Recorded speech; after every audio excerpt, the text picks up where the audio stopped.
આપણા માટે જૂના કરારની અંદર જે કોન્ટેક્સ આપવામાં આવ્યા છે, જૂના કરારની અંદર પ્રભુની મેજ, જે પ્રભુ ભોજન છે, તે પડછાયાના રૂપમાં કયા કયા બાબતે બતાવવામાં આવી તેના ઉપર આપણે કેટલું મન કરી ગયા. ગઈ વખતે મેં તમને હલવાનના જે હલવાન જે છે અથવા તો જે ઘેંટું છે તેના સંદર્ભમાં જૂના કરારમાં જેટલો થોડોક પડછાયા પ્રકાશ હતો તેના વિશે તમારી સાથે વહેંચ્યું. બીજું મેં તમને કીધું હતું કે પાસ ઓવર એટલે પાસખા પર્વ એ જૂના કરારની અંદર પડછાયાના રૂપમાં ઇઝરાયલ પ્રજાને આપવામાં આવ્યું. તે મેજના સંદર્ભમાં હતું, મેજ બતાવતી હતી એ લોકોને. એ લોકો જાણતા નહોતા કે એકચ્યુઅલી આ શું છે. આપણે અત્યારે તે જોઈ રહ્યા છે કારણ કે આપણે પછવાડે જોઈએ છે અને આપણને ખબર પડે છે અચ્છા આ વાત લખવામાં આવેલી આના સંદર્ભમાં લખેલી છે. એ લોકોને બિચારાઓને ખબર નહોતી કે આ વાત આના સંદર્ભમાં લખાયેલી છે, પરંતુ વિશ્વાસથી તેઓને દેવના આત્માએ પ્રકાશ આપ્યો અને તેઓ અગાઉથી જોઈને અભિવાદન કર્યું અને વિશ્વાસ કર્યો કે એક દિવસ એક હલવાનને દેવ આપશે કે જે મારા પાપને હરણ કરી જશે. ઘટના બનેલી નહીં, પણ તે દૂરથી તેઓએ જોઈને તેની ઉપર તેઓ વિશ્વાસ મૂક્યો અને એ વિશ્વાસ તેઓના માટે ન્યાયપણા ગણવામાં આવ્યો. માટે તેઓ મંડળીનો ભાગ જૂના કરારમાં પામ્યા. તેઓ બચેલા સંતો છે. આપણે કે જેઓ નવા કરારમાં આવ્યા, આપણને જે ઘટના બની ગઈ છે તેની ઉપર વિશ્વાસ આપવામાં આવ્યો છે અને સરખાવવામાં આવ્યું કે જે કંઈ પડછાયો હતો તે ખરેખર વાસ્તવિકતા છે જે આજે આપણે એમાં બેઠા છે. અને તે શું છે? ઈસુ ખ્રિસ્ત કે જે બલિદાન થયો આપણા પ્રાયશ્ચિતના માટે, એ ઘેંટું તે હતું. બીજું આપણે પાસ ઓવર જોઈ ગયા, પાસખા પર્વ કે તેઓને ટાળી મૂકવામાં આવશે એ લોહી જોઈને. ત્યાર પછી આપણે જોઈ ગયા કવનન્ટ કે તેમાં ઈસુના લોહીમાં તેણે સર્વકાળનો કરાર દેવે કર્યો છે એના પસંદ થયેલા લોકો અને પોતાની વચ્ચે, કે એ કરાર તે કદી ભૂલશે નહીં, એ કરાર તે કદી ફરી જશે નહીં. એ કરારને તે સત્યતાથી ન્યાયપૂર્વકથી તેને પૂરો કરતો આવ્યો છે અને કરતો જશે છેલ્લા દિવસ સુધી. એ કરાર શું છે? જે કોઈ એ ઈસુની લોહીની નીચે આવશે તેઓની ઉપર કોઈ દંડની આજ્ઞા રહેશે નહીં. જેઓ એ લોહીની નીચે આવશે તેઓને ટાળી મૂકવામાં આવશે, બચાવી લેવામાં આવશે. જેઓની ઉપર એ લોહીની છાપ આવશે છેલ્લા દિવસે ફરી મરણનો દૂત ફરનાર છે. અને જેની ઉપર એ લોહીની છાપ મારેલી છે તેઓ મારા છે, ધેર આર માઇન, તેઓ મારા છે. તેઓની ઉપર હવે અંધકારનો હક નથી, શત્રુનો હક નથી, શતાનનો હક નથી, મરણનો હક નથી, પણ જીવનનો હક છે. એમ કરીને પ્રભુ તેઓને બચાવી લેશે. એનો અર્થ થાય છે પાસખા પર્વ. એનો અર્થ છે એટલો જ નહીં, પણ એનો અર્થ એ પણ છે કે જેઓ મારા છે તેઓ હવે મારી સેવા કરશે. તેઓ બીજા કોઈ મારી સેવા નહીં કરશે, પણ જેઓને મેં છોડાવ્યા, જેઓને મેં બચાવ્યા, જેઓને મેં કહ્યા કે આ મારા છે, જેઓને મેં ખંડી લીધા, પ્રથમ પુત્ર કહેતા જ્યેષ્ઠ પુત્ર તરીકે મેં તેઓને ખંડી લીધા, તેઓ મારી સેવા કરશે. એ પણ મેં તમને ગઈ વખતે કહી દીધું. પાસ ઓવર કવનન્ટનો શું મતલબ છે તે આજ સાંજે થોડું બે ખમીર રોટલી એ બોલે છે તેના વિશે પણ થોડુંક જોઈને ઝડપથી પૂરું કરીશું. કારણ કે આજે હું લાંબો મેસેજ નહીં આપું, થોડુંક જ આપીશ સંક્ષિપ્તમાં. ત્યાર પછી શક્ય હશે તો આપણે થોડુંક ભજન કરવાના છે પ્રભુનું. જે પ્રમાણે તમે આજ સાંજે સાંભળશો તેને ધ્યાનમાં લેજો અને તેને નોંધ કરજો, જેથી કરીને પ્રભુ તમને ભજનના માટે સહાય કરે. તો લગભગ 20 મિનિટ જેવું હું પ્રભુનું વચન આપીશ, 15 કે 20 મિનિટ. ત્યારબાદ આપણે 15 મિનિટ પ્રભુનું ભજન કરીશું. નિર્ગમનનું પુસ્તક તેનો 12મો અધ્યાય, નિર્ગમનનું પુસ્તક 12મો અધ્યાય અને તેની 13મી કલમથી લઈને 18મી કલમ સુધી વારાફરતી વાંચીએ. 13મી કલમથી 18મી કલમ સુધી. અને તમે જે ઘરમાં રહો છો તે ઉપરનું રક્ત તમારા લાભમાં ચિહ્નરૂપ થશે. અને જ્યારે હું મિસર દેશ પર મારો લાવીશ ત્યારે તે રક્ત જોઈને તમને ટાળી મૂકીશ ને તમારો વિનાશ કરવાને તમારા ઉપર મરકી આવશે નહીં. 14મી કલમ.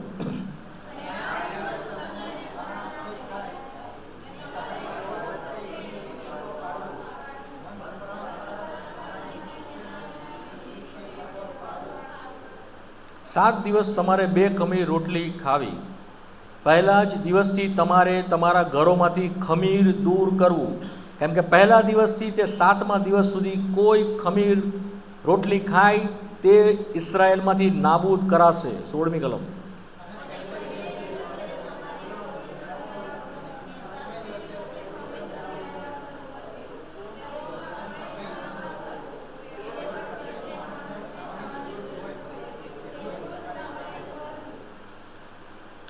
અને 18મી કલમ વાંચું છું સમય બચાવવા. પહેલા માસના 14મા દિવસની સાંજથી માંડીને તે માસના 21મા દિવસની સાંજ સુધી તમારે 2 ખમીર રોટલી, તમારે 2 ખમીર રોટલી ખાવી. હવે આપણે અહીંયા જોઈએ છીએ કે રોટલીની વાત પ્રભુ કરે છે. પ્રશ્ન તેઓને થયો હશે કે શા માટે પ્રભુએ 2 ચિહ્નો આપ્યા. એક હતું ઘેંટું કે જેનું લોહી વેવડાવવાનું છે, લોહી લગાડવાનું છે, અને સાથે તેઓએ 2 ખમીર રોટલી ખાવાની છે, અને તે પણ કડવી ભાજીની સાથે ખાવાની છે. શાની સાથે ખાવાની છે? કડવી ભાજીની સાથે ખાવાની છે. જો એ તમે વાંચશો તો તમને મળશે. 12મા અધ્યાયમાં જ છે. 8મી કલમ વાંચો.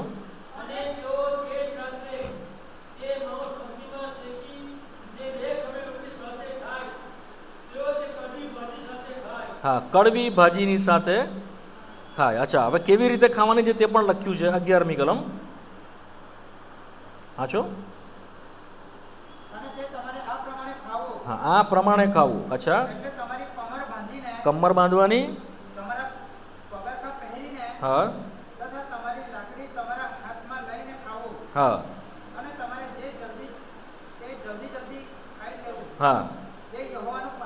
તે યહોવાનો પાસ્કા છે. જલ્દી જલ્દી ખાવું, કમર બાંધીને, લાકડી હાથમાં રહીને. કારણ કે હવે તેઓને શું કરવાનું છે? તેઓએ નીકળવાનું છે મિસરમાંથી. હવે સમય નથી, ફટાફટ તમારે ખાવાનું છે કડવી ભાજીની સાથે. તો આ પ્રભુએ તેઓને કંઈક ઓર્ડર આપ્યો, કોઈ ક્રમ આપ્યો, કેવી રીતે ખાવાનું છે, શું ખાવાનું છે. હવે પ્રભુનું વચન કહે છે કે 2 ખમીર રોટલી ખાઓ. કેવી ખમીરવાળી? ખમીર વગરની. ખમીર વગરની એટલે જેના હાથો નથી આપતા. જે બ્રેડ હોય છે ને, તમે પાઉં જુઓ છો, એમાં ખમીર હોય છે. ખમીર હોવાને કારણે તે શું થાય છે? ફૂલી જાય છે. પણ પ્રભુ કહે છે કે એ ખમીર વગરની, કે જે નહીં ફૂલે એવી રોટલી તમારે ખાવી. ખમીર તમારામાંથી કમ્પ્લીટલી શું કરવાનું છે? દૂર કરવાનું હોવું જોઈએ. જો ખમીર તમારામાં માલુમ પડશે તો શું કરશે? પ્રભુ તમને અલગ કરી દેશે. શું કરશે? તે ઇસરાયલમાંથી નાબૂદ કરાશે. 15મી કલમ. ઇસરાયલની અંદર તેને ગણતરીમાં લઈ લેવામાં આવે, તેને કાઢી મૂકવામાં આવશે, નાબૂદ કરવામાં આવશે. તો શું છે આ 2 ખમીર રોટલી? 2 ખમીર રોટલી એટલે એવું છે કે જે દેવનું જીવન છે તે બોલે છે. શું બોલે છે? Life of God. ખમીર શું બોલે છે? દુષ્ટતા બોલે છે. ખમીર શું બોલે છે? પાપ બોલે છે. ખમીર શું બોલે છે? જૂનું જીવન બોલે છે. ક્યાં આપણે વાંચીએ છીએ? 1 કોરિન્થીના 5મા અધ્યાયની અંદર. ઝડપથી વાંચી જઈએ જેથી સમય બચે. 1 કોરિન્થી 5મો અધ્યાય. મેં આ બધું આગળ તમને કીધું છે, બહુ લાંબાણમાં નહીં આપું. હવે હું તમને ખાલી પોઈન્ટ આઉટ કરીશ. 1 કોરિન્થી તેનો 5મો અધ્યાય.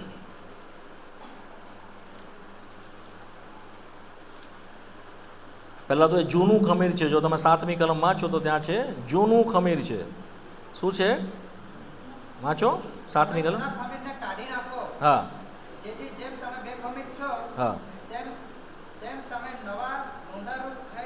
જૂનું ખમીર એટલે જે જૂનું જીવન છે તેના વિશે બોલે છે.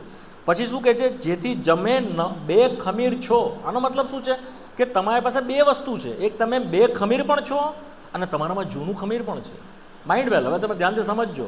આપણા બંને જીવન વિશે બોલે છે કે જે આપણી સાથે આજે પણ છે. આપણી પાસે નવું જીવન પણ છે અને જૂનું જીવન પણ છે. આપણી પાસે નવો સ્વભાવ બી છે અને જૂનો સ્વભાવ છે. બંને આપણામાં છે. આપણામાં નવું જીવન આવ્યું હોવા છતાં પણ જૂનું જીવન અમુક સમયે બહાર આવી જાય છે. એ બહાર દેખાય છે ને તેના કારણે પ્રભુને આનંદ થતો નથી, પ્રભુને ખુશી થતી નથી. એ જે જૂનું જીવન છે એ ખરાબ જીવન છે. તેનાથી આપણી આત્મિક ઉન્નતિ થવાના બદલે આપણે ડિક્રેસ થઈએ છીએ, તો નીચે પડીએ છીએ, પીછટ કરીએ છીએ, આપણે પડી જઈએ છીએ. તો હવે તમારે શું કરવાનું છે?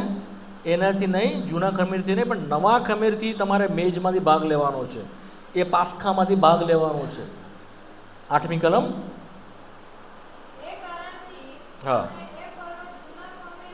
જૂના ખમીરથી નહીં.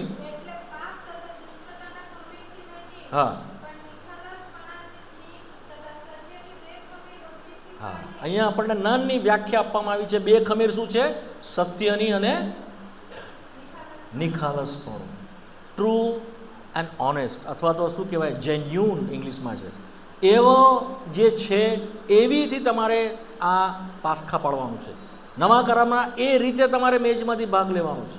હવે વાલાઓ, બરાબર ધ્યાનથી સાંભળજો. માણસ આદમ પતિત થયો ત્યાર પછી એની પાસે આ જીવન નહોતું, એટલે સત્યવાળું જીવન નહોતું, આ નિખાલસવાળું જીવન નહોતું.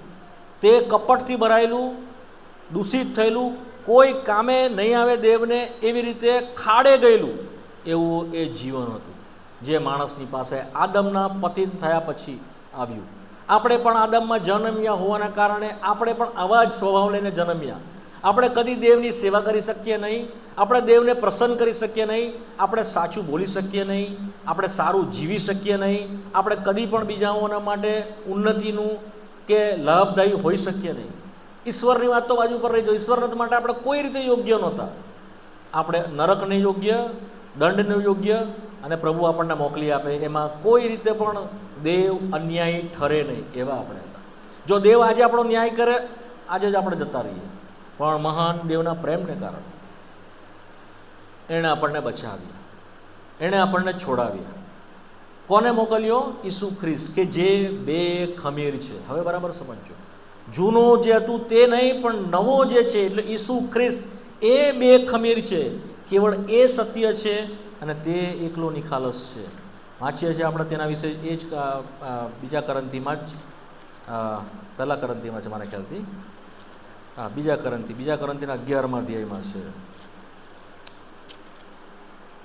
હા, 11મો અધ્યાય તેની 3જી કલમ. પણ મને ભય લાગે છે, હા, ગ્રહને જેમ સર્પે પોતાના કપટથી હવાને ભૂલાવી, તેમ ખ્રિસ્તમાં જે નિખાલસપણું તથા પવિત્રતા છે. હા, ખ્રિસ્તમાં જે નિખાલસપણું છે. કોનામાં છે નિખાલસપણું? ખ્રિસ્તમાં. અને પવિત્રતા કોનામાં છે? ખ્રિસ્તમાં. એનાથી તમે શું થાવ? મને બીક લાગે છે કે તમે ભ્રષ્ટ થઈ જાઓ. વાંચો, તે તજીને હર કોઈ રીતે ભ્રષ્ટ થઈ જાય અને આપણે પતિત થઈએ. માટે બીજી કલમમાં કહે છે, જાણે કે ઈશ્વરીય ચિંતાથી હું તમારા વિશે ચિંતાતુર છું, કેમ કે એક પતિની સાથે મેં તમારો વિવાહ કર્યો છે, જેથી એક પવિત્ર કુમારિકા જેવા હું તમને સોંપ. આ મંડળીની વાત છે. આ કુમારિકા, મેં તમને શરૂઆતમાં જ કીધું, કન્યા હમણાં નથી, તૈયાર થઈ રહી છે, પરંતુ પાઉલ કહે છે કે હું એક કુમારિકા તરીકે, કન્યા તરીકે તમને સોંપું, પવિત્ર. પરંતુ મને બીક લાગે છે કે જેમ હવા શેતાને ભૂલાવી દીધી અને ખ્રિસ્તમાં જે નિખાલસપણું છે, પવિત્રતા છે, એ તજી દઈને તમારું મન ભ્રષ્ટ થઈ જાય. મંડળીની વાત કરે છે, ઇન્ડિવિજ્યુઅલ વાત નથી, વ્યક્તિની વાત નથી, મંડળીની વાત કરે છે. જો આ રીતે પતિત થાય તો કોઈ પણ રીતે એ પવિત્ર જે કુંવર છે, જે રાજકુંવર છે, જે શું કહેવાય એને, પતિ છે, એને હું આ કુમારિકાને સોંપી શકીશ નહીં એવી મને ચિંતા થાય છે. તો મેં જેટલા માટે પ્રભુએ આ જગતમાં રાખી છે, મંડળીમાં રાખી છે વાલાઓ, કે આપણે રોજ રોજ રોજ નિખાલસ પવિત્રતા, જેમ ખ્રિસ્ત છે તેવા તમે ને હું બે ખમીર બનતા જઈએ. શું કરીએ આપણે? We turn into the unleaven bread as we are a leaven bread. આપણે કે જે દુષ્ટ અસત્યથી ભરેલા છે, આપણે બદલાતા જઈએ, રોજ બરોજ ટ્રાન્સફર થતા જઈએ એ ઈસુ ખ્રિસ્તમાં, કે જે પવિત્ર છે, જે સત્ય છે, જે નિખાલસ છે. તો જ આપણે એક કુમારિકા તરીકે, પવિત્ર કુમારિકા તરીકે મંડળી એ ખ્રિસ્તને મળશે, અધરવાઇઝ નહીં. જેમ શેતાને ભૂલાવી તેમ આજે બધી મંડળીઓને તે ભૂલાવવામાં નાખે છે. બધું સારું છે, બધું ફાઇન છે, આપણે બધા જ જવાના સ્વર્ગમાં. નો નો, વારંવાર હું તમને ચેતવું છું. 5 સૂઈ ગઈ, રહે જ ગઈ, 5 જાગતી હતી તે ગઈ. મંડળી ચિત્ર, કન્યા મંડળીનું ચિત્ર છે. એનીવે, તો અનલિવન બ્રેડ પ્રભુએ આપ્યું. એ કોણ છે? ખ્રિસ્ત છે. કોણ છે? તમારા ધ્યાનમાં રહે. એનામાં કોઈ કપટ નહોતું, તેનામાં કોઈ, જ્યારે તે પ્રગટ થયો ત્યારે તેને લખવામાં આવ્યું નિર્દોષ નિષ્કલંક હલવાનના જેવો છે. પિત્તર 1:17. ઈસુ ખ્રિસ્ત કે જે નિર્દોષ નિષ્કલંક હલવાનના. વાંચો વાંચો વાંચો વાંચો. પહેલું પિત્તર 1:17 છે મારા, 16 કે 17. વાંચો ઝડપથી, વાંચી જાઓ. અને જે પક્ષપાત વગર તેની કરણી પ્રમાણે દરેકનો ન્યાય કરે છે. ફર્સ્ટ પિત્તર, પહેલું પિત્તર 19મી કલમ. ઓકે, માફ કરજો, આઈ એમ વેરી સોરી. પણ ખ્રિસ્ત જે નિષ્કલંક તથા નિર્દોષ હલવાન હા, જેવો છે. ખ્રિસ્ત કોણ છે? નિષ્કલંક નિર્દોષ હલવાનના જેવો છે. જો પિત્તર તેના વિશે શું કહે છે થોડુંક જોઈ લઈએ. બીજો અધ્યાય 22મી કલમ, પહેલું પિત્તર 2:22. તેણે કંઈ પાપ કર્યું નથી. હા, he did not sin. First આ બરાબર તમારા મનમાં ઉતરી આવે. એણે શું નહીં કર્યું? કદી પાપ નહીં કર્યું. હવે જો પાછળ જ છે યોહાનનો પત્ર, તેનો 3 અધ્યાય 5મી કલમ. ઝડપથી 3 ને 5. પાપનું હરણ કરવાનો પ્રગટ થયો.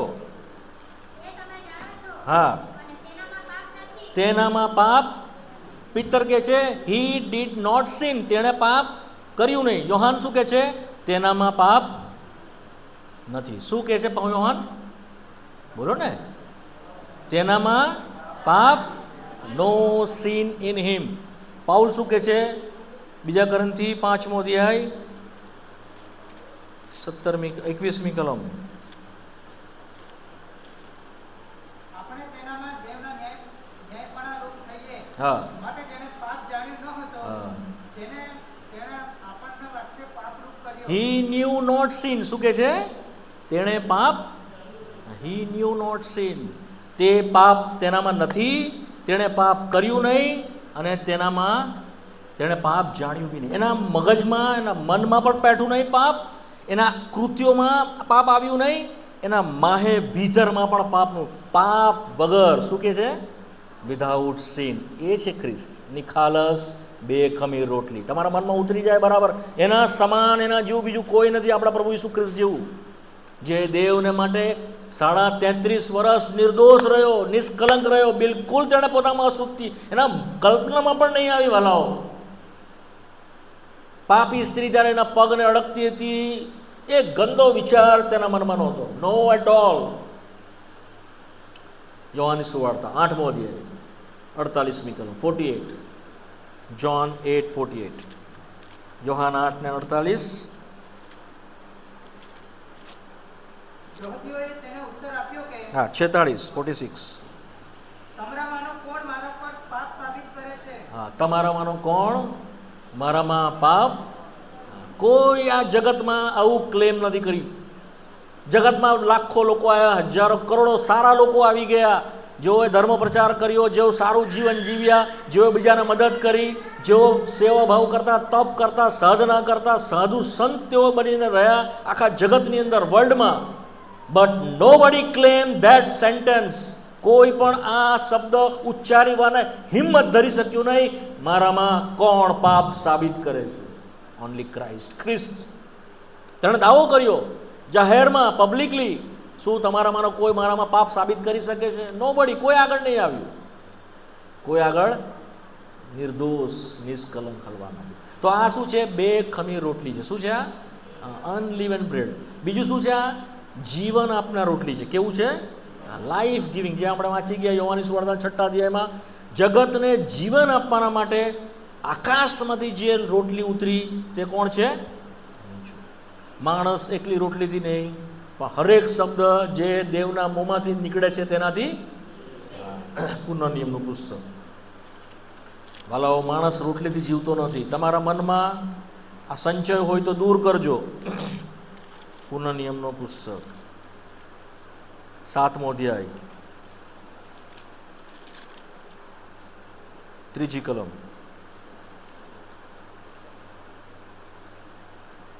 બીજી અને ત્રીજી બંને વાંચો ઝડપથી. હા, હા. આ 8મો અધ્યાય. પુનઃનિયમ 8. મેં 7 કીધું, આઈ એમ સોરી.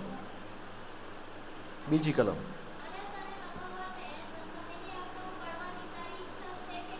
હા,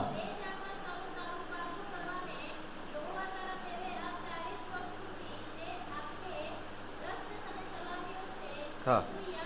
યાદ રાખ. નમાવ્યો, તને ભૂખ્યો રહેવા દીધો, તું જાણતો નહોતો. હા, એ માનનાથી તને પોસ્યો, જણાવે તને. હા, હા. દેવના મોંમાંથી, યહોવાના મોંમાંથી નીકળતા દરેક વચનથી તે જીવે છે. એ માનનાના રૂપમાં તેઓને આપવામાં આવ્યું. તેઓને રોટલીનો આધાર પ્રભુએ તોડી નાખ્યો. તેઓની પાસે કશું ઘઉં પણ નહોતા કે ખેતી જ નહીં થાય. તેઓ ચાલવાનું હતું, મુસાફરી હતું, અરણ્ય હતું. 40 વર્ષ સુધી પ્રભુ એમને માનના આપ્યું, સ્વર્ગીય ઉપરથી પડતું હતું. પરંતુ જ્યારે યોહાનની સુવાર્તાના 6 અધ્યાયમાં આવીને પ્રભુ એમ કહે છે કે એ માનના જે આકાશમાંથી પડતું હતું એ તેઓએ ખાધું, એ સ્વર્ગીય હતું, તો પણ તેઓ ખાઈને શું થઈ ગયા? મરી ગયા. પરંતુ જે રોટલી હું તમને આપીશ, જે આકાશમાંથી આવીને તમને જીવન આપે છે, તે જે કોઈ ખાય તો તે મરશે, હા, તે કરશે, મરશે નહીં. એનો અર્થ શું છે? કે એ જે રોટલી જે સંકેતના રૂપમાં, પડછાયાના રૂપમાં ઇસરાયેલને આપવામાં આવી, એ બીજું કંઈ નહીં પણ ખ્રિસ્ત વિશે બોલતું હતું. શું બોલતું હતું? ઈસુ ખ્રિસ્ત વિશે બોલતું હતું. એ પૃથ્વી પરના જીવન વિશે નહોતું બોલતું, એ અનંતકાળનું જીવન કે જે હંમેશા રહેવાનું છે તેના વિશે બોલતું હતું. માટે પૃથ્વી પરનું જીવન તેઓનું પૂરું થઈ ગયું, પણ અનંતકાળનું જીવનમાં તેઓ પેઠા કે નહીં પેઠા તે પ્રશ્ન હતો. આજે પણ આપણી પાસે આ જ સમસ્યા છે. આપણે આખો દિવસ રાત દિવસ મહેનત કરીએ છીએ પૃથ્વી પરની રોટલીના માટે, પરંતુ પ્રભુ કહે છે આકાશમાંથી ઉતરતી રોટલી. આજ સાંજે તમારા મનમાં એ વાતને પેસવા દો. The bread come from the heaven. આકાશમાંથી જે રોટલી આવે છે તેની વાત છે. પૃથ્વી પરથી જે પૃથ્વી ઉપજાવે છે તે રોટલીની વાત નથી. શું એ રોટલી તમને મળી? એ રોટલી કોણ છે? ઈસુ ખ્રિસ્ત છે. અનલિવન બ્રેડ. શું છે? અનલિવન બ્રેડ. એ શું છે? બે ખમીર રોટલી, જે તમને શું મને તમને શું આપે છે? જીવન આપે છે. તો જ્યારે એ મેજની આપણે રોટલી બતાવવામાં આવેલી છે, હંમેશા આપણા સ્મરણમાં એ રહે કે ખ્રિસ્ત મારા માટે અનંતકાળના જીવનને માટે આવ્યો. હું જ્યારે જ્યારે રોટલી ભાંગું છું ત્યારે મને યાદ રહે છે, મને યાદ હું કરું છું કે આ શરીર ખ્રિસ્તનું જે ભાંગવામાં આવ્યું છે મારા જીવનને માટે છે. શાના માટે છે? લાઈફના માટે, ઇટર્નલ લાઈફ, અનંતકાળનું જીવનના માટે આ રોટલી એણે ભાંગી છે. એ ભંગાયો. He became the flesh. હવે તમે બરાબર તમે સમજો. જે પ્રમાણે આપણે ઘણું બધું ભજન કરી ગયા, આજ સાંજે પણ થોડોક સમય ભજન કરવાના છે. એની ઉપર થોડુંક હું તમને લઈ જાઉં. મેજ પરથી હું થોડુંક આજ સાંજે બહુ પ્રકાશ નહીં વેચું, પણ મેં થોડુંક મેજ પર તમને શરૂ કર્યું, પણ હું ભજનની તરફ તમને થોડો લઈ જાઉં. જે આકાશમાંથી ઉતરી છે એને પહેલાં તમે સમજો. એ આકાશમાંથી ઉતર્યો છે એ સિવાય આકાશમાં બીજો કોઈ ચડ્યો નથી. યોહાનની સુવાર્તા 3 અધ્યાય, જોન ચેપ્ટર 3. યોહાનની સુવાર્તા 3 અધ્યાય 13મી કલમ. આકાશમાંથી ઉતરેલો માણસનો દીકરો જે આકાશમાં છે તે વિના આકાશમાં કોઈ નથી ચડ્યો. આકાશમાંથી ઉતરેલો માણસનો દીકરો જે ક્યાં છે? સમજ્યા? વોટ? શું સમજીએ? આ કોને પ્રભુએ કીધું? ઈસુ ખ્રિસ્તે કોને કીધું? યોહાનની સુવાર્તાના 3 અધ્યાયમાં. સાગર, કોને કીધું? નિકોદેમસને. તમે વાંચતા નથી બાઇબલ? તમને તો બરાબર ખબર પડવી જોઈએ કે હું શું બોલી રહ્યો છું. તમારી ને મારી સમસ્યા શું છે ખબર છે? હું તમારી સાથે એટલું બધું વહેંચવાની મારી ઈચ્છા હોય છે, પણ તમને મારે અપાતું નથી. તમને દેટ ઇઝ માય પ્રોબ્લેમ. કારણ કે તમને રેફરન્સ ખબર નથી, તમને વચન ખબર નથી, એટલે હું તમારી સાથે એટલું બધું મારે બ્રેક મારીને થોડું આપવું પડે. ઇન અવર સાઈડ, અમારા ત્યાં ગાડી અમારે ખાલી ટાંકી જ દેવાનું હોય. એ લોકોને ખ્યાલ છે. તો તમારે બહુ વધવાની જરૂર છે વાલાઓ, બહુ જ બધું વધવાનું છે હજુ તમારા લોકો. હા, તારે મને બી આનંદ થશે તમારી સાથે વચન આપવામાં. એનીવે, તો અહીંયા જો તમે સમજો, નિકોદેમસ 3 અધ્યાયની 1 કલમ. નિકોદેમસ નામે ફરોશી એક જણ હતો, જે યહૂદીઓનો અધિકારી હતો. તે ઈસુ ખ્રિસ્તની પાસે આવીને શું કહે છે? અનંત જીવન પામવા માટે મારે શું કરવું, વગેરે વગેરે તમે વાંચજો તમારા સમયમાં. તારે પ્રભુ શું કહે છે કે તારે નવો જન્મ પામવો જોઈએ. એ પ્રભુ એને સમજાવતા હતા. પછી સમજાવતા પ્રભુ ઈસુ ખ્રિસ્તે એને એવું કહ્યું, 13મી કલમમાં આવીને, આકાશમાંથી ઉતરેલો માણસનો દીકરો જે આકાશમાં છે તે વિના આકાશમાં કોઈ ચડ્યું નથી. એ આકાશમાંથી ઉતર્યો છે. પછી શું કહે છે? આકાશમાં શું? Now you understand. Same time એની સાથે જે વાત કરી રહ્યો છે નિકોદેમસ, તારી સાથે જે વાત કરી રહ્યો છે, જે આકાશમાંથી ઉતરેલો છે, steel he is in heaven. હમણાં આકાશમાં બી છે. સમજ પડી વાત? તારી સાથે વાત કરું છું, હું તમારી સાથે વાત કરી રહ્યો છું, પરંતુ હું સુરતમાં નથી. હું ક્યાં છું? વ્યારા, તમારી સાથે. હું મારી પત્નીને એમ કહું હું ત્યાં બી છું ને અહીંયા પણ છું, પોસિબલ નહીં. એ શું કહે છે? આકાશમાંથી ઉતરેલો છે, તારી સાથે વાત કરે છે નિકોદેમસ, તે આકાશમાં પણ છે, હમણાં પણ છે. હા, તમે સમજો બરાબર. હી સ્પીક અબાઉટ ગોડ હિમસેલ્ફ. દેવ કે જે માણસ બન્યો તેની વાત છે. દેવ કે જે આજે પણ રાજસ્થાન પર બેઠો છે, તારી સાથે વાત કરીએ છીએ એઝ એ ગોડ, દેવ તરીકે, પિતા પુત્ર પવિત્ર આત્મા જે ગોડ હેડ છે એની અંદર તે આજે બી ત્યાં બેઠો છે. પણ જ્યારે તે માણસ બનીને ખ્રિસ્ત બનીને આ જગતમાં આવ્યો, તારે તારી સાથે વાત કરી રહ્યો છે, તારે તે ત્યાં પણ છે. તમે સમજ પડી? મારો કહેવાનો આ સાંજે જે ભાવાર્થ છે, જે આકાશમાંથી ઉતરેલો છે, he is not ordinary, is a god himself. જે દેવ પોતે છે કે જે આકાશમાંથી ઉતર્યો જીવનની રોટલી બનવાના માટે, જે આપણને તમને ને મને મળે. એ દૂત નથી આવ્યો, એ કોઈ સેવક નથી આવ્યો, એ કોઈ પ્રબોધક નથી આવ્યો, એ કોઈ ઉપદેશક નથી આવ્યો. ગોડ હિમસેલ્ફ, જે સદા સર્વકાળ સ્તુત્ય છે તે, જે આકાશોના આકાશમાં બિરાજમાન છે તે, જે પ્રભુઓનો પ્રભુ, ધણી, માલિક, સ્વામી છે તે, અબવ ઓલ, જે સર્વની ઉપર છે, જેના વિશે આપણે કહીએ છીએ તે પરમ ઊંચામાં. વાંચો ગીતશાસ્ત્ર, ઝડપથી થોડું એના વિશે કહી દઉં જેથી કરીને તમારા હૃદય ભજનને સારું તૈયાર થાય. ગીતશાસ્ત્ર 92, હુ ઇઝ, ગીતશાસ્ત્ર 92. થોડુંક કલમો ઝડપથી વાંચીશ, તમે લખી લેજો. 8મી કલમ, ગીતશાસ્ત્ર 92:8. હા હા, તું સર્વકાળ કેવો છે?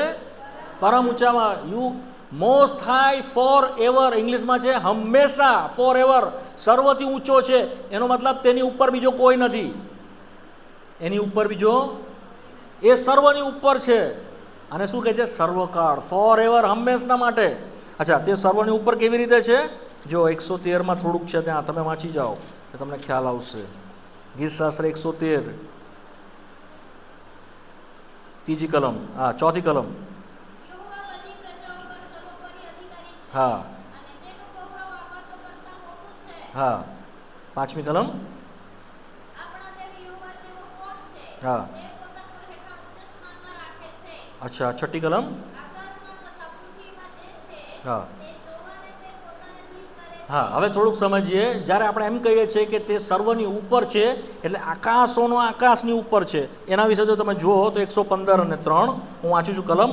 પણ અમારો દેવ તો આકાશમાં છે, બસ એટલું જ. હવે 16મી કલમ, આકાશો તે યહોવાના આકાશો છે. હવે જોઈ લો ગીતશાસ્ત્ર 148, ત્યાં થોડી કલમ છે. ગીતશાસ્ત્ર 148 હું વાંચી જાઉં છું. યહોવાની સ્તુતિ કરો, આકાશોથી યહોવાની સ્તુતિ કરો, ઉચ્ચ સ્થાનોમાં તેની સ્તુતિ કરો. તેના સર્વદૂતો તમે તેની સ્તુતિ કરો, તેના સર્વ સૈન્યો તેની સ્તુતિ કરો. સૂર્ય તથા ચંદ્ર તમે તેની સ્તુતિ કરો, સર્વ ઝગમગતા તારા તેની સ્તુતિ કરો. આકાશોના આકાશો તમે તેની, heavens of heaven, what that mean is, એનો મતલબ શું છે? એ આકાશોની પણ બહુ ઉપર છે. ના, પૃથ્વીની ઉપર છે એટલું નહીં, આકાશ અને આકાશોની પણ ઉપર છે. માટે કહે છે આકાશો તમે પણ તેની સ્તુતિ કરો, સૂર્ય ચંદ્ર તારા તમે તેની સ્તુતિ કરો, સર્વ સ્વર્ગદૂત તમે તેની સ્તુતિ કરો. All are under him, his authority, his domain, his will, his power, his strength. એનો અર્થ એમ છે સર્વ અધિકારની નીચે બધું છે, તેની સર્વ ઈચ્છાની નીચે સર્વ છે, તેની સર્વ પરિતાની નીચે બધું છે, તેના સર્વ સામર્થ્યની નીચે છે, તેની સર્વ ઈચ્છાની નીચે બધું છે. Everybody, everything what he created, જે કંઈ તેણે બનાવ્યું, જે કંઈ તેણે ઉત્પન્ન કર્યું, એની ઉપર કોઈ નથી. આ વાત છે સદા સર્વકાળ પરમ ઊંચામાં, એનો મતલબ એ છે મોસ્ટ હાઈ. માટે યશાયાના 6ઠ્ઠા અધ્યાયમાં 1લી કલમની અંદર વાંચીએ છીએ, જ્યારે યશાયાએ પ્રભુને જોયું ત્યારે શું કીધું? તું અતિ ઊંચ તથા ઉન્નત રાજ્યસન પર બિરાજમાન, મોસ્ટ હાઈ ગોડ, એના તું ત્યાં બેઠેલો છે, એવું કહે છે. મોસ્ટ હાઈ, સર્વ. વાંચો યશાયા 6:1. હા હા હા, તે ઊંચ અને, હા ઊંચ અને ઉન્નત. બીજી ઘણી બધી 57માં, યશાયા 57માં છે, યશાયા 66માં છે. હું અતિ ઊંચ અને ઉન્નત રાજ્યસન પર બિરાજમાન છું. પહેલાં બીજા કાળ વૃત્તાંતના 6ઠ્ઠા અધ્યાયની અંદર સુલેમાન પ્રાર્થના કરતા એ પ્રમાણે કહે છે કે જ્યારે તેણે મંદિર બનાવ્યું અને એણે પ્રાર્થના કરતા એ પ્રમાણે કહે તું આકાશોના આકાશ પર બિરાજમાન છે, અને આકાશોમાં પણ તારો સમાવેશ થાય નહીં, એટલો બધો તું મહાન પરમેશ્વર છે, તો જે મંદિર મેં બનાવ્યું છે એમાં તું કેવી રીતે સમાવેશ થશે? શું દેવ પૃથ્વી પર વાસો કરશે? એ રીતે લખે છે. શું કહે છે? શું દેવ પૃથ્વી પર, હા, બીજું કાળ વૃત્તાંત 6 અધ્યાય. શું દેવ પૃથ્વી પર વાસો કરશે? વાલાઓ, કહેવાનું મારી પાસે બહુ બધું છે, but I don't have time much.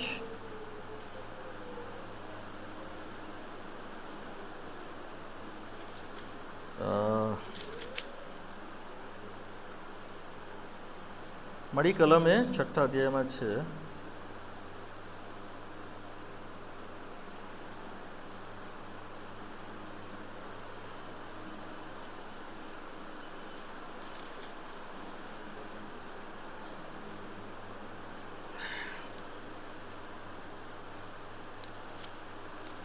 બીજા રાજામાં તો નથી.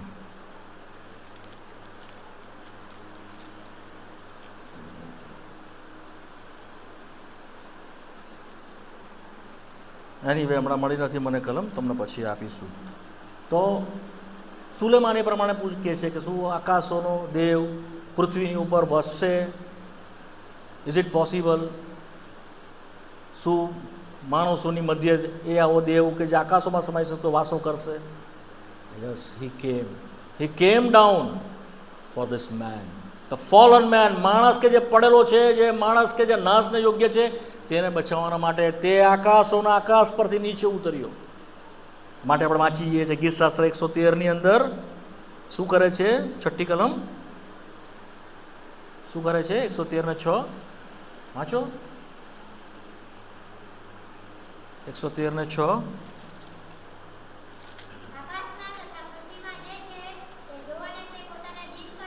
તે શું કરે છે? પોતાને, હા, તે પોતાને નમ્ર કરે છે, તે પોતાને નમાવે છે. હી બીકમ હમ્બલ હિમસેલ્ફ. આપણો આટલો બધો પ્રતાપી પરમેશ્વર શું એને પડી કે માણસ થઈને આ જગતમાં આવે? શા માટે તે દિન કરે છે? 7મી કલમ. હા, શાના માટે તે નીચે જુએ છે? શું કરવા માટે? હા, ના ના, આગળ વાંચો. આગળ શું કહે છે? ધૂળમાંથી. કોણ છે આ ધૂળ? કોણ છે? જ્યારે આદમે પાપ કર્યું ત્યારે પ્રભુ એને શું કીધું? તું ધૂળ છે અને ધૂળમાં. We are dust. આપણી એની દ્રષ્ટિમાં આપણે શું વેલ્યુ? અરે આપણી પોતાની દ્રષ્ટિમાં બી આપણી કોઈ વેલ્યુ નથી. We are dust. આપણે ધૂળ છે ને ધૂળમાં જઈશું. બિકોઝ ઓફ અવર સિન, અવર ઇનિક્વિટીઝ, આપણા પાપ, આપણા અપરાધના કારણે આપણે ખચિત ધૂળ છે અને ધૂળમાં જ મળી જઈશું. ધૂળ શું બતાવે છે? વિનાશ. શું બતાવે છે? હા, ધૂળ શું બતાવે છે? વિનાશ. ઘણી બધી કલમો મારે છે, બટ સમય નથી. એક કલમ વાંચાવી દો. બીજું કરંથી 15મો અધ્યાય, 2 Corinthians chapter 15. પહેલું કરંથી ચેપ્ટર 15, 15મો અધ્યાય, પહેલું કરંથી 42મી કલમ વાંચીએ સાથે મળીને. મોયેલાનું પુનરુત્થાન પણ એવું છે. વિનાશમાં તે વવાય છે, અવિનાશમાં તે ઉઠાડાય છે. અપમાનમાં તે વવાય છે, ગૌરવમાં તે ઉઠાડાય છે. નિર્બળતામાં તે વવાય છે, પરાક્રમ. આ માટી પાપને કારણે ક્યાં જશે? વિનાશમાં તેને વાવવામાં આવશે. શેમાં? વિનાશમાં. પછી શું કહે છે? અપમાનમાં તે વવાય છે. પછી શું કહે છે? નિર્બળતામાં તે. વિનાશમાં, અપમાનમાં અને નિર્બળતા તે માટીનું સ્થાન છે. સાદી ભાષામાં માટીનું સ્થાન ક્યાં છે? વિનાશ, અપમાન અને નિર્બળતા. ત્યાંથી તે આપણને પાછો લાવીને શું કરે છે? ગૌરવમાં લાવે છે. પછી શું કહે છે? અવિનાશીમાં લાવે છે. અને શું કહે છે? પરાક્રમમાં ઉઠાડે છે. એ કરવાના માટે, એ ધૂળમાંથી આપણને ફરીને ઉઠાવવા માટે એ દરિદ્રીમાં એ ત્યાં સુધી તે આવે. ધૂળમાંથી તે રાખને ઉઠાવીને દરિદ્રીઓને તે ચડતીમાં લાવે. માટે તેણે પોતાને નમ્ર કર્યો, તેણે પોતાને દીન કર્યો. કાંથી દીન કર્યો? From the heaven. કદી તમારા મનમાંથી એ જાય નહીં. અવર ખ્રિસ્તને જો તમે સમજશો નહીં ને પૂરી રીતે, તો તમે ખ્રિસ્તને કદી પણ એ કક્ષાનું માન આપી નહીં શકો. સમજો પહેલા હુ ઇઝ ક્રાઇસ્ટ, ખ્રિસ્ત કોણ છે. યોહાન પહેલો અધ્યાય પહેલી કલમ, યોહાન પહેલો અધ્યાય પહેલી કલમ, 2-3 કલમ વાંચીને બંધ કરીશું. યોહાન પહેલો અધ્યાય પહેલી કલમ. હા, કોણ હતો એ? આ બીજી કલમ. હા, બંને કલમ વાંચી, પહેલી 2 કલમ. આદિ એ કોણ હતો? શબ્દ હતો. અને શબ્દ, એ શબ્દ કોણ છે? આમ કોણ છે પણ એ શબ્દ? ઈસુ ખ્રિસ્ત એ દેવનો શું છે? શબ્દ છે. એ દેવની સાથે સંગાતે હતો. સાથે સાથે કોણ હતો એ? દેવ. કોણ હતો એ? હવે વાંચો 14મી કલમ. હવે 14મી કલમ વાંચો. હા, એ શબ્દ, the word, who God himself, શબ્દ કે જે દેવ તે શું બન્યો છે? 14મી કલમ શું કે છે? સદેહ થયો, માણસ બન્યો. દૂત નથી, માણસ બન્યો. કોઈ પ્રબોધક નહીં, કોઈ ઉપદેશક નહીં, કોઈ સારી વ્યક્તિ નહીં. No, God himself become man, become flesh, become dust. He came in our place. આપણી જગ્યાએ તે આવ્યો. જે સર્વ પર ઊંચો છે, એનું પ્લેસ, એનું જે સ્થાન સર્વની ઉપર છે, એ સ્થાને શું લીધું એણે? સર્વથી નીચું સ્થાન લીધું. કયું સ્થાન લીધું એણે? ઇમોર્ટલ, અવિનાશી, વિનાશી બન્યો. ગૌરવવાળો અપમાનની જગ્યાએ આવ્યો. સામર્થ્યવાળો નિર્બળતાની જગ્યાએ આવ્યો. શું તમે સમજો છો વાતને? શું તમે સમજો છો? કેમ એ લેવલ પર આવ્યો? દરિદ્રીઓને, દીનોને. હિબ્રુઓનો પત્ર, હિબ્રુઓનો પત્ર પહેલો, બીજો અધ્યાય, હિબ્રુ 2:10મી કલમ.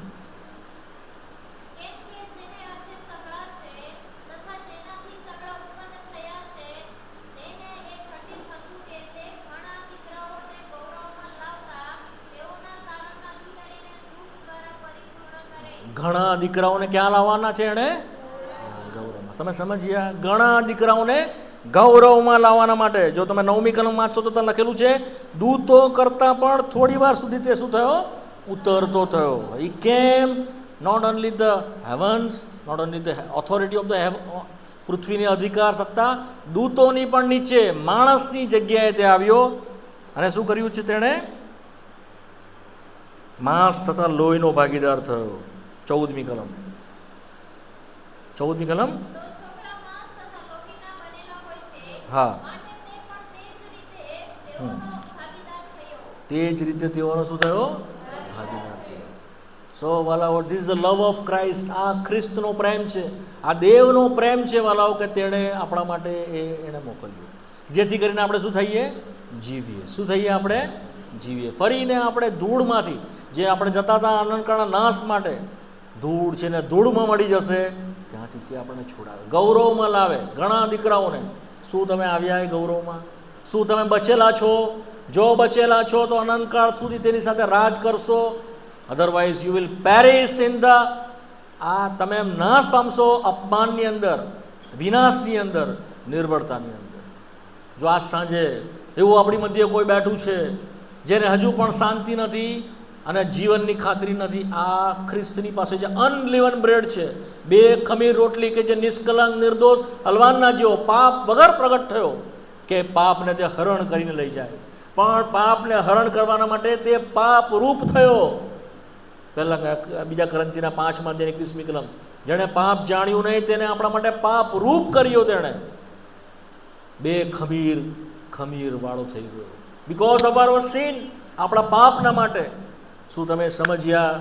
જો તમે સમજશો તો મેજના વાના તમારા માટે મૂલ્યવાન થશે. અધરવાઇઝ એ ખાલી રીતિ રિવાજ બની રહેશે. તમે રીતિ રિવાજમાં નહીં જાઓ, એના જે વાના છે એનું મૂલ્ય સમજો, અને તમારા મનમાંથી એ ભાવના ઊભી થશે. Yes lord, I know that. હા પ્રભુ, હું જાણું છું તું મારા માટે એ રોટલી બંધાયેલો છે, મને જીવન મળે. ઘણું બધું હતું પણ વાલાઓ સમય નથી. એણે ઘણી જગ્યાએ કીધું આકાશમાંથી ઉતરેલો છું તે માણસનો દીકરો હું છું. મને કોઈ એમને એમ નથી હું આવ્યો, મને મોકલવામાં આવ્યો. મારા સિવાય બીજું આકાશમાં કોઈ ચડ્યું કેમ ફ્રોમ ધ અબવ. એક બે કલમ જસ્ટ મેન્શન તમને કહી દઉં જેથી તમને એમ નહીં થાય કે મેં એમ જ વાત કરી છે. યોહાનની સુવાર્તામાં એ આકાશથી ઉતર્યો જેટલું જ નહીં, 3 અધ્યાય 31મી કલમ, થોડું 2-3 કલમ વાંચું ઝડપથી. 31. હા હા હા હા હા જે આકાશથી આવે છે જે સર્વની, હા 6ઠ્ઠો અધ્યાય 33મી કલમ ઝડપથી.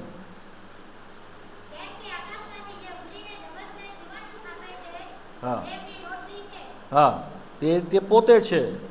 હા 16મો અધ્યાય 28મી કલમ. બાપ પાસેથી નીકળીને હા જગતમાં આવ્યો છું. 29મી કલમ કહે છે તું હવે સ્પષ્ટ રીતે બોલે છે.